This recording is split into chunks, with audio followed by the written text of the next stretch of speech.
Quando nós vamos fazer uma pregação, ela tem que ser relevante, certo? Então eu não posso pregar sem mostrar para as pessoas que aquilo ali é relevante para a vida dela. Sejam bem-vindos a essa série, a série Pregador Raiz, na qual a gente tem aprendido como a gente consegue ter uma pregação profunda e cativante. Meu nome é o Alisson e no episódio de hoje dessa série, o que nós vamos estar conversando é sobre qual é o melhor tipo de pregação. Tá? Esse é o assunto que a gente vai conversar. Para você que ainda não me conhece, que talvez está assistindo pela primeira vez, o objetivo de todo o conteúdo que eu tenho postado aqui nas redes sociais é para estar ajudando líderes a pregarem sermões profundos e cativantes. Por que é importante líder se preocupar em ter uma pregação profunda e cativante? Primeiro porque os membros da igreja eles estão precisando de um alimento mais sólido. Então muitas vezes a pregação tem sido uma pregação muito superficial, aquela pregação água com açúcar, né? Então o que acontece? Muitas vezes os membros eles perdem o interesse por você não ter tido uma pregação profunda e cativante. Então é importante isso. Agora, será que existe uma pregação que ajuda a nossa pregação a ser mais profunda e cativante? E é sobre o que a gente vai estar conversando hoje. Então seja bem-vindo, você que está chegando. Você que está assistindo essa gravação, você também pode fazer suas perguntas, você também pode comentar, tá bom? E eu vou responder, depois na medida do possível, todos os questionamentos, perguntas que vocês tiverem. De preferência, pode colocar aqui no comentário ou mandar no direct do Instagram, tá bom? Se você estiver assistindo pelo YouTube, porque também vai ficar a gravação no YouTube, você pode colocar nos comentários do YouTube, tá? Então vamos lá. Existem três principais tipos de sermão. E eu vou falar quais são e depois eu vou mencionar qual seria então esse que nós temos dito, né, que é o melhor tipo de sermão. O primeiro sermão é conhecido como um sermão temático. O que é o sermão temático? É quando eu escolho um tema e agora eu vou fazer o desenvolvimento de uma argumentação dentro desse tema. Eu vou procurar textos bíblicos que dão apoio para esse tema. Tá? O segundo tipo de sermão é o sermão textual. O que é um sermão textual? É quando eu pego um pequeno trecho da Bíblia e eu começo a trabalhar agora aspectos dentro desse pequeno trecho. Então, geralmente é 1, 2 ou até no máximo 3, 4 versos ali. Tá? E dentro desses poucos versos eu vou fazer ali uma meditação. Geralmente esse é um sermão mais meditativo, mais reflexivo, que é um sermão textual. Tem como ser um pouco mais profundo e tudo mais, só que geralmente quando a gente faz meditações, o ideal é usar o sermão textual. E nós temos o terceiro sermão, que é o sermão expositivo. O sermão expositivo é quando nós pegamos agora um trecho maior do texto bíblico.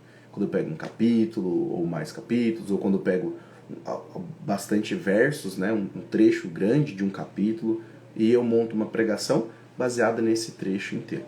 Agora, qual desses três seria o melhor tipo de sermão? Existem vários outros, tá bom? Mas esses aqui são os principais que nós conhecemos. Qual desses aqui seria o melhor tipo de sermão? Coloque aí nos comentários, qual que você acha? Na verdade, a resposta é depende. Como assim depende? Porque é o seguinte, quando você vai, eu mencionei agora há pouco, né? Quando você vai fazer uma meditação, uma reflexão ali e tudo mais, você tem que fazer tem que preparar o sermão. Quando você tem que preparar uma meditação, você tem que fazer um trecho mais curto. Então você geralmente vai selecionar só alguns versos e você faz uma reflexão daquilo ali. Então, para uma meditação, o tipo de sermão ideal é o sermão textual. Agora, quando você vai dar estudos bíblicos, por exemplo, né? Tem pessoas que fazem estudos bíblicos. Ou quando você quer ensinar sobre um tema da Bíblia, um tema específico da Bíblia, o melhor tipo de sermão é um sermão temático. Apesar que também, nesse sentido, a gente pode até fazer um sermão expositivo para a gente aprender de um trecho que ele ensina sobre aquele tema, mas geralmente a gente seleciona vários versos para poder dar base para a nossa pregação, certo? Então, quando a gente vai fazer estudos bíblicos ou quando a gente vai estudar a Bíblia com pessoas que estão iniciando ainda na fé, geralmente o sermão temático ele é melhor. Porém, em vias de regra, agora, quando você vai pregar na igreja, quando você vai montar o estudo da escola bíblica dominical, ou de célula, reuniões e tudo, que você quer fazer ali uma pregação da palavra de uma forma profunda, e principalmente, por o que eu tenho falado, que a gente precisa montar sermões profundos e cativantes, o melhor tipo de sermão para a pregação profunda e cativante é o sermão expositivo, a pregação expositiva. Como assim, Alisson? Então vamos lá. eu vou dar aqui 4 motivos do porquê a gente deveria dar preferência para a pregação expositiva, para sermões expositivos. O primeiro é que esse método de pregação, ele é que você tem menos probabilidade de desvio das escrituras. O que eu quero dizer com isso? Muitas vezes nós vamos preparar um sermão e a gente pode cair no risco de forçar o texto bíblico a dizer algo que ele não estava dizendo. Então eu vou falar isso aqui dando um exemplo de quando a gente geralmente pega um texto bíblico isolado, fora do contexto, e isso acaba atrapalhando. Muitas vezes eu já vi pessoas, eu na verdade não só vi pessoas, eu já usei isso no começo, quando eu comecei a ensinar a Bíblia, né? Porque eu tinha um guiazinho que eu levava, era várias folhinhas, né, com os estudos bíblicos, que eu ia fazer estudo bíblico com as pessoas. E ali tinha a citação de um texto falando sobre a questão do estudo da Bíblia.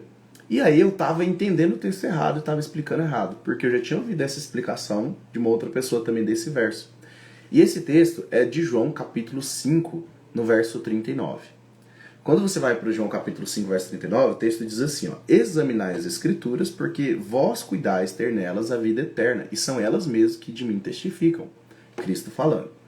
E o que acontece? Quando as pessoas elas leem esse texto, algumas pessoas elas falam assim, tá vendo? Cristo ele falou pra gente examinar as escrituras, a gente tem que estudar. Agora, se a gente observar, isso que acontece na tentativa de incentivar a pessoa a estudar a Bíblia, né? Não simplesmente ler. Só que esse texto, Cristo ele não está dizendo para as pessoas examinar a Escritura. Ele está afirmando que as pessoas examinam. Ele fala, ó, vocês examinam as Escrituras porque vocês julgam que nela tem a vida eterna. Agora, o que vocês estão buscando a vida eterna, estudando a Bíblia para encontrar a vida eterna, vocês não perceberam que elas testificam de mim. E se você olha depois o verso 40, ele está falando exatamente isso. Outro texto também que era muito comum quando se trata de questão de pregações ou estudos temáticos, né? Que geralmente é mais complexo. Quando fala assim, olha, qual é o jeito certo de estudar a Bíblia? Né? Então essa era a perguntinha que a gente sempre fazia para a pessoa e a gente lê esse texto. E o texto diz assim, Isaías capítulo 28, verso 10. Porque é mandamento sobre mandamento, mandamento sobre mandamento, regra sobre regra, regra sobre regra. Um pouco aqui, um pouco ali. Aí olha que interessante, a pessoa pegava ali esse texto e falava, a Bíblia às vezes a gente lê, a gente vê que é cheio de mandamento, cheio de regra, né? Agora qual é o jeito certo de estudar? Aí o texto diz que é um pouco aqui e um pouco ali. Mas olha que curioso, é que quando você vai ver no contexto, você vai ver que o profeta está fazendo uma zombaria, uma zombação dos bêbados. E quando a gente olha no hebraico, no texto original, esse texto é tzav latzav, kav lakav, tzav latzav. Então ele usa palavras, né, que embolam a língua da pessoa enquanto ela fala para poder simular o som de bêbado quando está conversando. Quando a gente olha o contexto, não tem nada a ver com como a gente deve estudar a Bíblia, certo? Então, o primeiro motivo é que quando a gente vai estudar uma pregação expositiva, nós somos obrigados a ter que estudar o texto, tentar entender o que o texto realmente está querendo dizer. Então a gente vai ver um trecho maior, então às vezes a gente tem quando a gente olha o verso isolado, a gente pensa que aquele verso fala uma coisa. Só que quando a gente vê o contexto, a gente já percebe que fala outra questão. E a gente começa a estudar aquele texto, aquele trecho ali, e a gente começa a perceber elementos que o texto vai nos dizendo que o objetivo é totalmente outro. Então a gente precisa estudar a intenção do autor. E é mais fácil estudar e entender a intenção do autor quando você lê um trecho maior, certo? Então esse é o primeiro motivo. O segundo motivo é que quando você vai pregar uma pregação, um sermão expositivo, você precisa explicar qual foi o seu desenvolvimento, qual é a sua linha de raciocínio para poder chegar onde você chegou. Então você precisa mostrar para as pessoas. Então, por exemplo, se você pega um texto e nesse texto você precisou fazer uma intertextualidade. O que é intertextualidade? Intertextualidade é quando os textos eles estão conectados, quando eles se relacionam. Então você vai lá e lê um trecho, e aí vê que esse trecho está relacionado a outro. E você lê aquele outro trecho para poder explicar aquele trecho que você está pregando. Então você pega um outro verso ou um outro capítulo para poder explicar aquele capítulo ou aquele trecho que você está pregando. E as pessoas elas vão perceber o que você está fazendo. Olha só, ele teve que procurar um outro texto da Bíblia para poder explicar esse texto aqui. Então, significa que quando eu for estudar a Bíblia, eu tenho que procurar se outros textos me ajudam a entender também. E aí se você vai pregar e você faz análise do contexto, então você vai ver, olha, eu estou pregando sobre isso aqui, mas quando eu olho o contexto, o capítulo anterior, por exemplo, ou alguns capítulos anteriores, você vai perceber que o texto está me levando para uma direção. E aí você vai saber, a pessoa vai saber que você analisou o contexto para poder chegar àquela conclusão. Aí ela vai entender, olha só. Então, quando eu for estudar a Bíblia, é importante eu buscar o contexto, né, para poder entender melhor o que o texto está dizendo. Então, observa, a gente ensina as pessoas, ao fazer uma pregação expositiva, a gente precisa mostrar para as pessoas como que nós chegamos às conclusões que nós chegamos naquele trecho. E aí, nós fazendo isso, você acaba ensinando as pessoas como estudar a Bíblia também. Terceiro motivo é que a pregação expositiva, ela consegue ir ao encontro das necessidades da igreja, dos membros, né? Aquela necessidade da pregação ser relevante, sem você deixar o clamor por relevância, né? Então, o que eu estou querendo dizer com necessidade de relevância? Quando nós vamos fazer uma pregação, ela tem que ser relevante, certo? Então, eu não posso pregar sem mostrar para as pessoas que aquilo ali é relevante para a vida dela. E muitas vezes existem momentos da igreja que a gente percebe que alguns assuntos precisam ser trabalhados. E muitas vezes a gente sabe, por exemplo, hoje um grande desafio que se tem nas igrejas, né, é o pessoal entender quando se trata de questão financeira. Então, dízimo, oferta. E assim, a gente sabe que é bíblico. Tem gente que não acredita, e ok. Mas a gente sabe que está na Bíblia. E a pessoa, se ele quer pregar sobre isso, se ele quer, às vezes está vendo que os membros talvez não estão sendo fiéis dizimistas, ofertantes, e ele quer trabalhar esse aspecto com a igreja. E geralmente ele vai pegar trechos isolados para poder tentar incentivar naquele assunto na pregação. E o que acontece é que muitas vezes ele vai lá e pega um texto que o texto não está falando sobre aquilo ali. E aí, por causa da relevância, de querer ter uma relevância na pregação, ele acaba distorcendo às vezes o que o texto está querendo dizer, por pegar trechos isolados da Bíblia. Então, quando nós vamos agora para a pregação expositiva, a gente consegue entender o que o texto está realmente dizendo. Agora, quando a gente estuda assim, a gente descobre que o texto ele vai nos ensinar ou não sobre aquele assunto. Se ele vai nos ajudar para a gente poder pregar sobre aquele assunto ou não.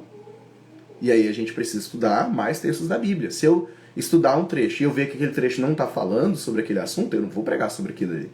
Ou se ele está ensinando diferente do que talvez eu pensava, eu tenho que ensinar aquilo que o texto está dizendo. Certo? Um exemplo aqui é um trecho muito conhecido. No Sermão da Montanha, né, que é aquele texto que as pessoas falam, olha, a gente tem que buscar Deus em primeiro lugar. E todas as coisas vão ser acrescentadas pra gente. Falar isso já é ignorar o próprio verso. Porque olha só, quando a gente vai para Mateus capítulo 6, verso 33, o texto não diz que a gente tem que buscar Deus em primeiro lugar e todas as coisas vão ser acrescentadas. O texto diz assim, ó, Mateus 6, 33. Mas buscai primeiro o reino de Deus e a sua justiça. Então são duas coisas que a gente tem que buscar primeiro, o reino de Deus e a sua justiça. E o texto continua falando, e todas estas coisas vos serão acrescentadas. Ele não fala que todas as coisas vão ser acrescentadas. Então, às vezes, a pessoa vai querer pregar, o líder, né, seja o líder da igreja como pastor, ou seja, que tem um cargo de liderança dentro da igreja, como ancião, presbítero, diácono. A pessoa ela vai pregar e ela acaba dizendo que, nossa, a gente tem que buscar Deus em primeiro lugar, que o restante tudo Deus vai dar pra gente. E, gente, não é assim. Deus ele não prometeu dar todas as coisas. O texto diz que ele promete todas estas coisas. Agora, que coisas são essas? Quando você volta no contexto do capítulo, você vai perceber que Jesus está ensinando sobre o estilo de vida dos cidadãos do reino. Então, aqueles que vivem o estilo de vida do reino de Deus, do reino dos céus, ele tem algumas características e Jesus ensina essas características. Agora, o contexto mais imediato, ali, alguns versos anteriores do verso 33, Jesus está nos ensinando que nós não devemos viver ansiosos. Que aquele que vive o evangelho do reino não vive ansioso quanto ao amanhã, por quê? Porque ele sabe que Deus cuida de nós. Assim como lá no céu nós teremos a árvore da vida que vai nos dar o alimento, a cura, inclusive a palavra cura é terapia, né, no grego, que vai ser um processo, né, porque nós aqui vivendo neste mundo, a gente foi afetado e infectado pelo pecado. E nós seremos glorificados, mas existirá um processo de desenvolvimento, né, do nosso corpo glorificado lá no céu. É isso que a Bíblia nos ensina quando fala sobre a árvore da vida. Então, como nós sabemos que Deus ele vai cuidar de nós por toda a eternidade, então eu trago essa realidade para o hoje, e isso é viver a realidade do reino. E hoje eu entendo que eu não preciso ficar ansioso quanto a algumas coisas. E quais são essas coisas?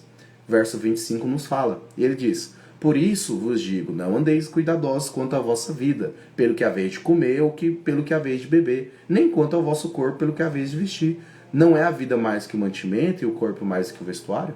Então observa que o texto, no contexto, ele está dizendo que as coisas que nós não devemos nos preocupar é as coisas que são necessidades básicas, como comer, beber e vestir. Ou seja, a necessidade básica, Deus ele vai nos dar se nós colocarmos o reino de Deus e a sua justiça em primeiro lugar. Ele em nenhum momento ele falou que vai dar o carro, a casa dos sonhos. Não. Ó, você vai ter o mantimento, o comer e o beber, e você vai ter também a vestimenta, você vai conseguir viver para se manter no dia a dia na sociedade, onde ficar, o que vestir, né?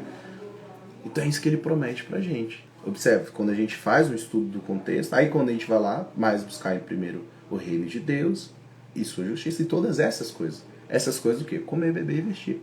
Essas coisas vos serão acrescentadas. Então Deus ele garante, promete que isso não vai faltar. Aquele que busca o reino de Deus e a sua justiça. Então você viu que às vezes quando a gente vai tentar usar o texto, às vezes, por querer pregar para os irmãos, para eles poderem não se preocupar com a vida deles. Então, irmãos, não se preocupe com a vida de vocês, porque se você colocar Deus em primeiro lugar, ele prometeu que vai te acrescentar todas as outras coisas. Então é distorcer um pouco o que o texto está dizendo.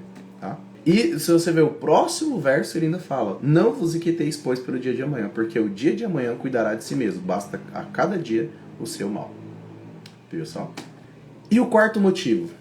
O quarto motivo do porquê nós devemos dar preferência para a pregação expositiva é porque, quando eu aprendo a pregar sermões expositivos, eu consigo pregar os outros tipos de sermão também. Então, o primeiro que eu tenho que aprender a pregar é sermão expositivo. E dentro da minha metodologia de ensino com meus alunos, na mentoria da Escola de Pregadores, o que eu ensino é a pregação expositiva. Porque a partir dela você consegue montar sermões profundos e cativantes. E depois que você aprende a sermão expositivo, você consegue fazer os outros também, porque se torna muito mais fácil. Porque a pregação expositiva ela é baseada em você estudar o texto bíblico de uma forma profunda, para depois você transmitir aquilo que você estudou. Então, você vai ter mais facilidade porque você se força a estudar o texto bíblico, você vai conhecer melhor sobre os textos da Bíblia. E você vai saber, por exemplo, se você quer fazer um sermão temático, você já vai ter estudado alguns textos, você vai saber aqueles textos que estão falando ou não sobre aquele assunto que você quer pregar, sobre aquele tema. Se você quer fazer um sermão textual, você vai pegar, às vezes, um sermão expositivo que você já fez e você pega só um trechinho dele, um ponto que você aprendeu sobre ele, ou dois ali, e você pega só um verso e você tira outras lições. Porque na pregação expositiva você não vai conseguir trabalhar todos os tópicos, às vezes, de um capítulo, então você precisa selecionar. E aí depois você pode selecionar um ou outro verso ali para poder falar num sermão textual. Então percebeu? Se você aprende a pregação expositiva, é muito mais fácil, você também consegue fazer os outros tipos de sermão. E é por isso, por todos esses motivos, que a pregação expositiva ela é a mais recomendada para você poder pregar sermões profundos e cativantes. Esse foi o episódio de hoje da nossa série Pregador Raiz. Eu espero que você tenha gostado. Se você gostou, vou pedir para você deixar aqui o seu curtir, o seu like. Isso ajuda a poder entregar para mais pessoas. Compartilhe também com líderes da sua igreja, pastores, líderes pregadores, professores de escola bíblica dominical, líderes de célula. Compartilhe com as pessoas, tá bom? E já te falei, se tiver perguntas, dúvidas, pode colocar aqui nos comentários, no direct no Instagram, no comentário do canal, que aí depois, na medida do possível, eu vou responder vocês também. E se você quiser também que algum assunto relacionado à pregação seja falado aqui nesses episódios, nessa série de Pregador Raiz, coloque aí também, que depois a gente vai preparar um conteúdo para isso que você tem desejado, tá bom? Então, a paz do Senhor para todos vocês e nos vemos aí no próximo episódio do Pregador Raiz.